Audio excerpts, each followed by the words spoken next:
सांप्रत समासाचं नाव आहे ब्रह्मनिरूपण.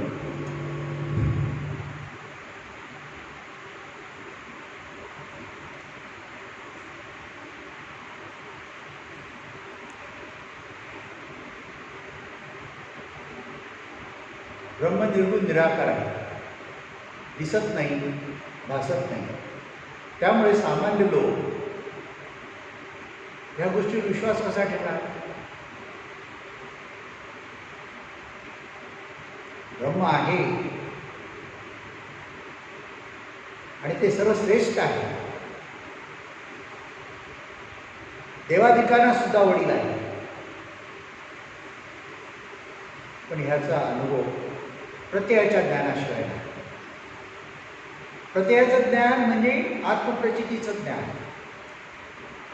आत्मप्रचिती म्हणजे स्वस्वरूपाची प्रचिती. आपण आत्मा असल्याची प्रचिती. आत्मा तोच परमात्मा, तेच परब्रह्म. ते आत बाहेर सर्वांना व्यापून आहे ह्याची प्रचिती. हे प्रत्यय कोण देऊ शकतो? शब्द पोचत नाही, अनुभव कमी पडतो, थिटा पडतो. परंतु स्वानुभवाने, सद्गुरूच्या कृपेने, भक्ती मार्गाने त्याचा अनुभव घेता येतो. परंतु ब्रह्मस्थितीमध्ये पोचल्यानंतर हा अनुभव सुद्धा शिल्लक राहत नाही. कारण परब्रह्म म्हणून एकच एक आहे, दुसरे काय नाहीच आहे. मग दुसरे नाही म्हणतो तर जगात जे दिसते आहे ते काय आहे? शास्त्र म्हणते, संत म्हणतात, ज्ञानी पुरुष म्हणतात दुसरं काही नाही आहे.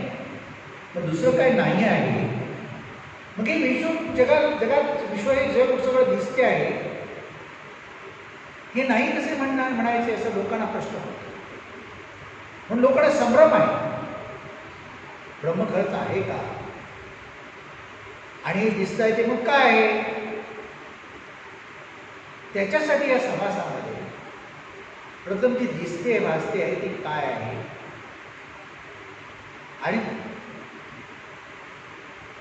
ब्रह्म दिसत भासत नसून कसं आहे हे सांगितलेलं आहे. आपल्याला जे दिसणाऱ्या गोष्टी आहेत त्या गोष्टींमध्ये प्रथम आपण सहज लक्ष टाकलं तर समाजात सुरुवातच अशी केली आहे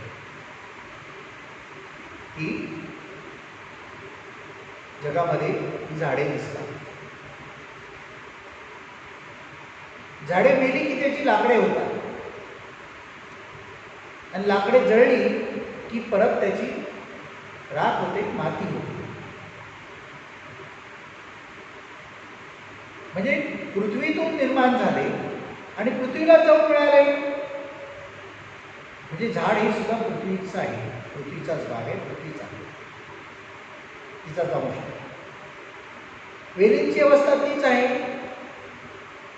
ते आपण वाढवतात, रोपावतात, फळं फुले फळे येतात, परंतु वाळून परत त्यांचं भस्म होतं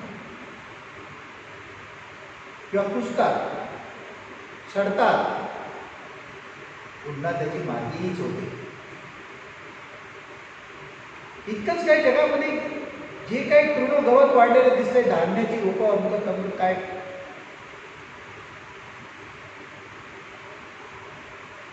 ते सर्व नाश पावते आणि त्याची परत मातीच होते. पाषाण ते सुद्धा जळतात अग्नीने आणि त्याची पण मातीच होते. कारण पाषाण हा सुद्धा मातीचाच भाग आहे, पृथ्वीतूनच निर्माण झालेला आहे. जसे झाडे वेली तसेच पाषाण, तसेच तृणधान्य, त्याची रोपं, हे सर्व त्या पृथ्वीचाच अंश आहे. पृथ्वीतून निर्माण होतात आणि पृथ्वीतच नाश पावतात, त्याची मातीच होते.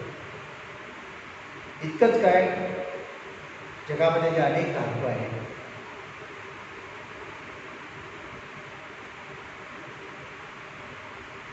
अनेक सोनं आहे, चांदी आहे, लोखंड आहे, अनेक धातू आहे, ते सुद्धा अग्नीमध्ये जळलं तर ते वितळतं आणि त्याची सुद्धा शेवटी माती होते. आणि हे सर्व मातीतूनच निर्माण झालेलं आहे. सर्व पृथ्वीचाच भाग आहे. मग धातू, सोने, नाणे काही म्हणा, पंचधातू काय असतील त्या, सप्तधातू असतील त्या, आणि जे दृश्य जग दिसते आहे ते, इतकंच काय, मनुष्य जे अन्न खातो किंवा पशुपक्षी प्राणी जे अन्न खातात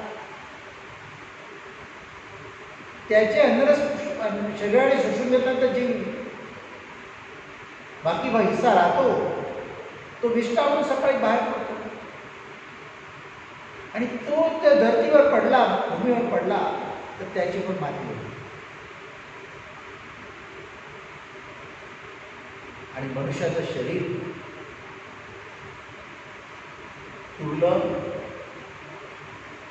दफन केलं तर दहन केलं तरी शेवटी त्याची मातीच होते. म्हणजे जगामध्ये जे जे दिसते आहे ते सर्व नाशवंत आहे आणि ते सर्व पृथ्वीचा हिस्सा आहे. मात्र पृथ्वीची निर्मितीचा अभ्यास केला तर पसारा दिसतोय सगळा, चार खाणीतून निर्माण झालेला आहे. त्या सर्व त्या चार खाणी सुद्धा त्या पृथ्वीचाच हिस्सा आहे. आणि पृथ्वीच्या निर्मितीचा विचार केला तर ती पाण्यातून निर्माण झालेली आहे. मग पृथ्वी, संपूर्ण पृथ्वी जर जळली, बनली, जळली, ज्वाला जळून गेली तर त्याची सुद्धा राख आणि ती पाण्यात गेली, पाण्यातून निर्माण झाली. पाणी आटत गेलं, तिथे तिथे पृष्ठभाग तयार झाला, पृथ्वी तयार झाली आणि त्याच्यातून मग वनस्पती, झाडं, पेडं, पशुपक्षी, प्राणी, धातू, अंतर्गत, दगड, माती, लोक सगळं निर्माण झालं. परंतु सर्वांचा नाश होऊन ते पाण्यातच होतो आणि पाणी अग्निभक्षण करतो. निर्माण अग्नीतून झालं तर अग्नीच त्याला शोषून करतो आणि अग्नी वायूतून निर्माण झाला तर आपण तो वायू शोषून घेतो, त्याला विषून टाकतो. वायू आकाशात, आकाशात पोकळी आहे, स्पेस. तिथून जसा तो वायूची झुळूक निर्माण झाली तसा तो वायू त्या आकाशामध्ये, पोकळीमध्ये निमाला लागला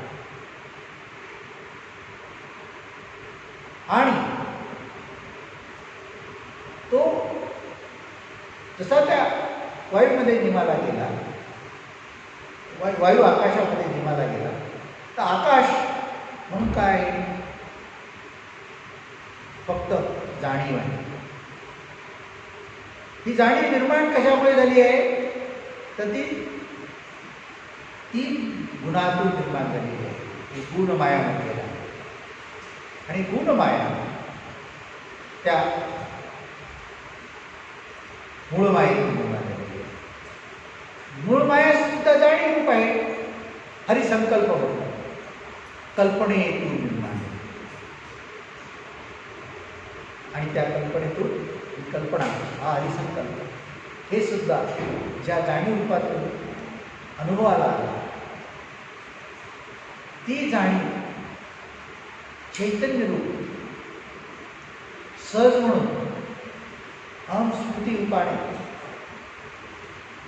त्या परब्रह्माच्या पुनच निर्माण झालेला आहे. म्हणून तेही शेवटी त्या परब्रह्मामध्ये जाऊन मिळते. म्हणजे जे जे जगामध्ये अनुभव स्वरूप आहे वस्तुरूप आहे, आकाररूप आहे, गुणरूप आहे, ते सर्व नाश पावले आणि सर्व जिथून निर्माण झाले त्या परब्रह्मातून. परब्रह्माला दोन अंग आहेत, एक ज्ञानरूप जाणीव आणि एक शक्तीरूप.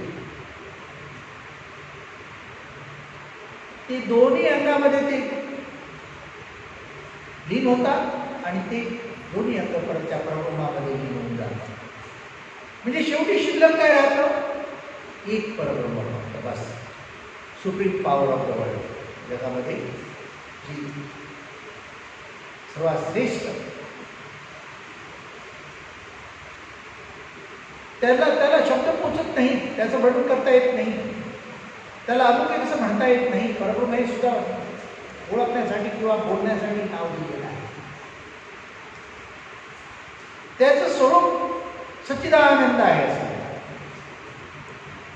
पण ते प्रत्येकाच्या स्वानुभवाने असते. तो अनुभव कोणी सांगू शकत नाही. त्या अनुभवाला बोलण्याची बोलतच नाही, सांगत त्या अनुभव स्थितीमध्येच असतो. तर तेच तो झाला,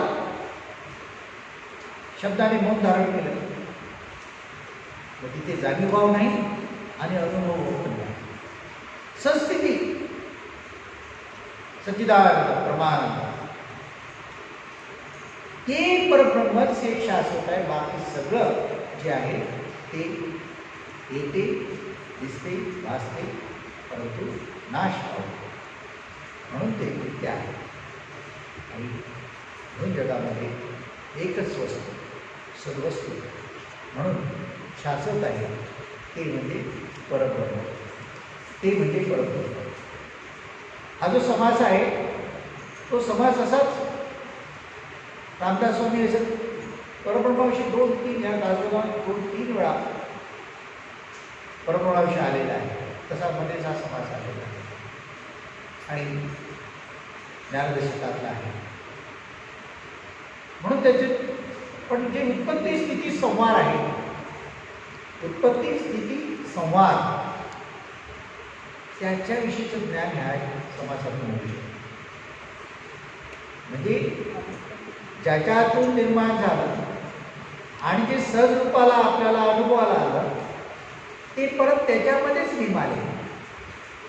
पण हा अनुभव, हे ज्ञान आत्मप्रचितीच्या संतांशिवाय कोणी देऊ शकत नाही, ज्यांना सद्गुरू म्हणतात.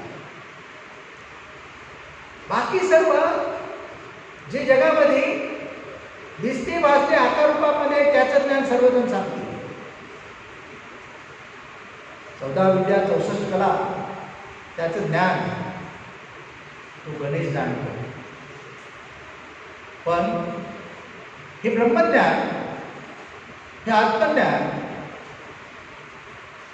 लिहिण्याचं काम त्याने केलं, मात्र सांगण्याचं काम कोणी केलं?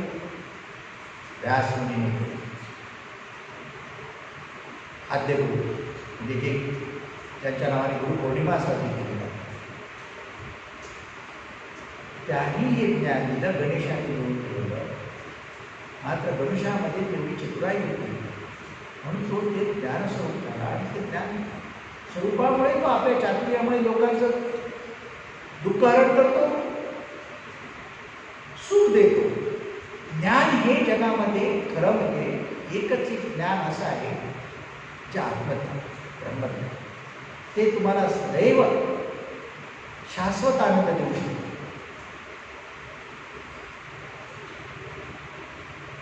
ती चातुर्य देऊ शकते. जे त्या गणेशाकडे ज्ञान आहे ते तुम्हाला सर्वांकडे आहे. तुम्ही प्रत्येक जण त्याचे स्वरूप आहात.